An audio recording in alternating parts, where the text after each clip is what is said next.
안녕하세요. 이번 강의에서는 선형탄성과 포화성비에 관련된 예제를 풀어볼 겁니다. 예제는 되게 간단한 거를 준비를 했어요. 이제 최소한의 이 개념들을 이해할 수 있는 걸로 준비를 했고, 예제 5번에서 선형탄성을 다룰 거고, 이제 뒤에 예제 6번에서 포화성비에 대한 문제를 풀어보도록 하겠습니다. 자, 일단 예제 5번 선형탄성 이야기를 해볼게요. 문제는 일단 봉이 하나가 있고 흰 P로 잡아당깁니다. 그때 전체 길이 L이 1.6m 이고요. 이 D는 50mm입니다.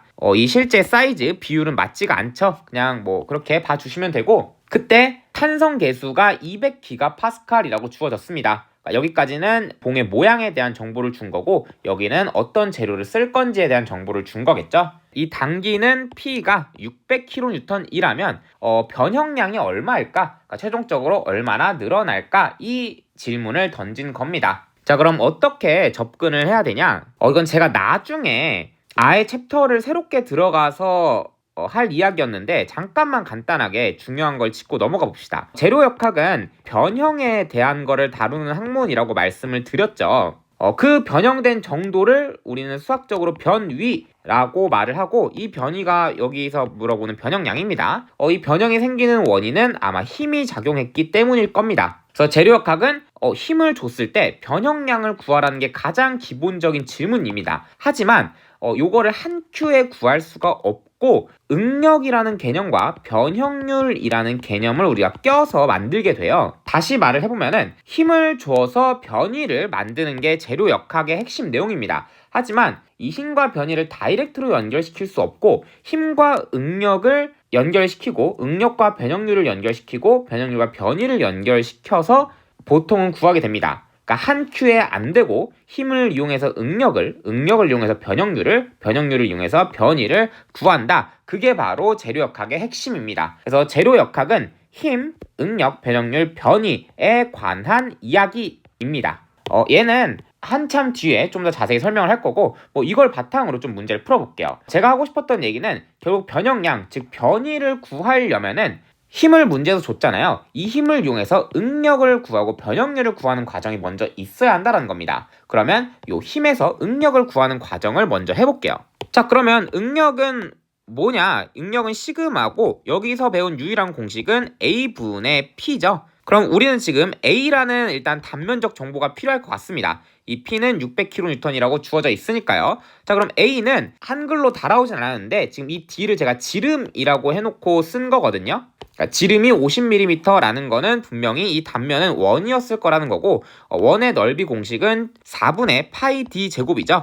이거는 이제 좀 외우고 있으셔야 합니다. 4분의 파이 D 제곱인데, 이 뒤에다가 50mm를 넣어서 계산을 해보면은 1963 정도가 나옵니다. 한 요 정도 값이 이제 제가 계산을 해보니까 나오고, 자, 그럼 P는 600kN이죠. 근데 좀 더 정확히 하면은 이 600kN은 여기서 이 물체에 대해 외력에 해당하는 값이고, 사실 이 응력에 넣어야 되는 P는 내력 P입니다. 제가 응력 강의를 할 때 설명을 드렸습니다. 이 내력 P라는 거는 이 물체를 잘라서 이 자유물체도를 그리면 여기에 외력 P가 그려지고, 여기에 그려지는 얘도 이제 내력 P로 똑같겠죠. 그래서 이 P는 내력을 의미하는 건데, 이 문제 한정 외력의 600kN과 똑같은 600일 겁니다. 그래서 600 나누기 1963.5를 해주시면 되겠죠. 그래서 요거 실제로 한번 계산을 해보면은 305MPa이 나오게 됩니다. 자, 그 다음 두 번째로 응력을 구했으면요, 응력에서 변형률을 끌어낼 줄 알아야 돼요. 자, 근데 응력과 변형률을 유일하게 관련 짓는 식은 앞에서 배운 후크의 법칙, 이제 시그마는 이 입실론입니다. 근데 그거를 입실론 관점에서 쓰면은 입실론은 2분의 시그마겠죠. 자, 그러면 시그마는 305MPa이라고 얘기를 해줬고, 탄성 계수는 여기 200GPa이라고 제가 해줬죠. 그래서 얘를 나누기를 계산을 해주면은 0.0015가 나오게 됩니다. 자, 근데 이거 주의할 점이 하나가 있는데, 요 응력에서 변형률을 갈 때 이 후크의 법칙 쓴 거 있죠. 얘는 앞에서 제가 설명했다시피 선형탄성을 가질 때 나오는 수학 법칙입니다. 그래서 이 후크의 법칙을 쓰고 싶다면 선형탄성이라는 게 지금 가정이 돼야 되는데, 그걸 위해서 제가 이 가로에 재료는 선형탄성 구간에 있다고 가정을 하자고 얘기를 꺼내 온 거예요. 그래서 후크의 법칙을 쓸 수 있고, 후크의 법칙을 이용해서 하면은 0.0015가 나오게 됩니다. 자, 그 다음에 여기까지 했으면은 변형률에서 변위를 끌어내 보면 되는데 요 변위가 이제 변형량이고 우리가 앞에서 기호로 쓸 때는 뭐 델타 L 혹은 이제 요런 델타 기호를 썼죠. 얘나 얘인데 요 델타와 그러니까 즉 변이죠. 델타와 이 변형률 입실론에 대한 관계식은 딱 하나가 있습니다. 입실론은 L분의 델타이다. 근데 이거를 이항에서 쓰면은 델타는 L 곱하기 입실론이겠죠. 그럼 델타는 L은 1.6m였죠. 원래 길이가 여기 1.6m니까. 그 다음에 곱하기 입실론인데 입실론은 여기 썼던 0.001호입니다. 그래서 요거 계산해 주면은 2.44mm가 나옵니다. 그래서 최종 답 얘는 2.44mm가 되는 거예요. 요약을 해보면 힘 600kN을 줄 때 변형량 변위를 구해보라는 게 문제고 이게 재료역학에서 흔히 하고 있는 질문입니다. 근데 이때 요 힘에서 변위를 한 큐에 구하는 방법은 없고요. 응력과 변형률을 거쳐야 되는데 그래서 힘에서 응력을 가기 위해서 쓰는 공식은 시그마는 A분의 P입니다. 얘를 이용해서 응력을 구하고요. 두 번째 과정, 응력에서 변형률을 구할 때 쓰는 거는 후크의 법칙입니다. 시그마는 이 입실론이라는 식을 쓰면 되고 요 변형률에서 변위를 가는 방법은 입실론은 L분의 델타라는 식을 써주면 됩니다. 그래서 앞에서 요 세 개의 식을 배웠던 거고 왜 이 식을 배웠냐? 요 과정을 우리가 하고 싶었던 겁니다. 힘을 줄 테니까 거기서 얼만큼 변했는지를 구해봐라. 이게 재료역학의 핵심이었다라는 얘기고 선형 탄성에 대한 예제는 이제 여기까지만 이제 풀어보도록 하겠습니다. 슬라이드를 넘겨서 이제 포화성비에 대한 예제를 짧게 한번 풀어볼게요. 문제는 아까 치수랑 재료가 똑같습니다. 1.6m 그리고 여기 50mm고 뭐 재료에 대한 이야기는 앞에선 탄성계수 E가 200GPa라고 줬죠. 이번에 이제 재료를 결정해 주는 건 포화성비 누입니다. 그러니까 이런 얘기예요. L 그리고 D 요런 거는 이 모양을 결정하는 요소들이고요. 앞에서 줬던 요 이 탄성계수와 이 포화성비는 얘가 도대체 어떤 재료야? 강철을 썼어? 뭐 콘크리트를 썼어? 고무를 썼어? 이런 거를 결정해 주는 게 탄성계수와 포화성비라는 겁니다. 앞에는 탄성계수로 한번 재료를 결정해 줬던 거고 이 예제 6번은 포화성비로 지금 재료를 결정을 한 겁니다. 자, 이때 요 델타 L이 2.5mm래요. 그러니까 요렇게 늘렸는데 그럼 이렇게 이제 길이가 늘어나겠죠, 봉이? 요 늘어난 길이가 2.5mm라고 합니다. 횡방향 변형량은 얼마냐? 그러니까 이 얘기는 재료가 요 가로 방향으로 늘어날 때 세로 방향으로는 분명 줄어들 텐데 이 줄어든 변형량을 지금 구해 보라는 겁니다. 횡방향 변형량, 즉 이제 이 힘을 준 방향이 아니라 힘과 수직인 방향을 구하라는 거잖아요. 힘과 수직인 방향을 구하는 거의 유일한 방법은 포화성비를 쓰는 겁니다. 그러니까 포화성비 누는 입실론분의 입실론 프라임에 마이너스를 붙인 거죠. 얘를 한글로 써보면은 마이너스 축방향 변형률, 그 다음 분자에는 횡방향 변형률이 오게 됩니다. 근데 지금 포화성비를 준 거고 요 준 자료를 가지고 이 축방향 변형률을 구할 수 있으니까 횡방향 변형률도 구할 수가 있게 돼요.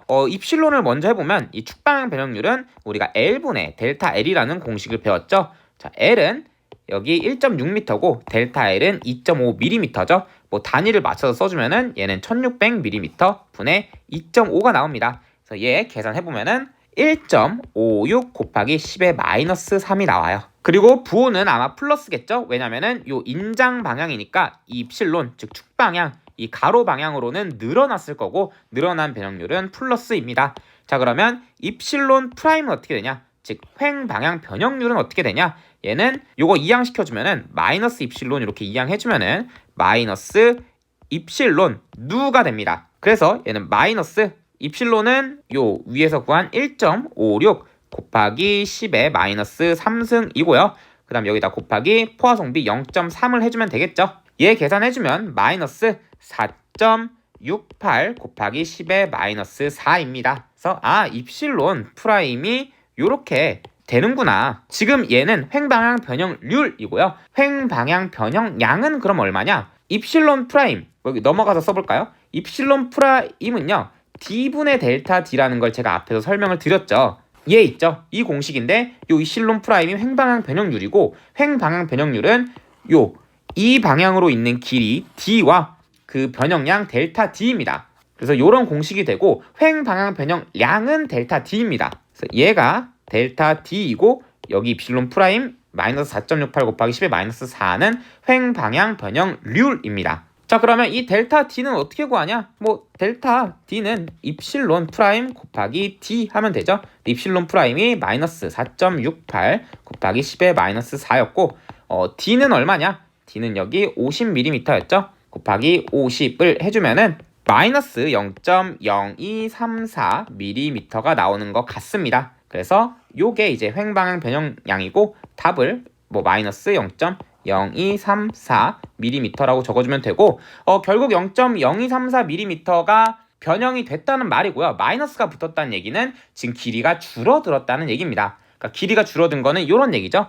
요 인장 방향으로 쭉 늘려요. 그럼 쭉 늘리면은 이 축 방향으로는 길이가 늘어나겠으나 이 횡방향으로는 길이가 줄어들 거다. 그러니까 줄어드니까 여기 마이너스가 지금 나온 겁니다. 그래서 이게 이제 포화송비에 대한 예제였습니다. 그래서 이번 강의는 선형탄성에 대한 이야기, 그 다음에 포화송비에 대한 이야기를 했고, 선형탄성을 지배하는 숫자인 탄성계수 2와 포화송비 누는요, 재료가 바뀌면 바뀐다라는 거는 좀 기억을 해주세요. 그 다음에 이런 것들은 이제 물체 크기에 대한 치수이다가 중요하고, 항상 재료학은 그렇습니다. 요 힘, 응력, 변형률, 변유에 대한 이야기를 하는데 이 흐름에서 크기가 얼마냐, 즉 이 LD가 얼마냐가 굉장히 중요한 정보가 되고요. 그리고 어떤 재료를 쓸 거냐, 탄성계수 2와 포화송비가 이때 굉장히 중요한 역할을 합니다. 뭐 이것도 적어줄까요? 크기와 재료가 굉장히 중요합니다.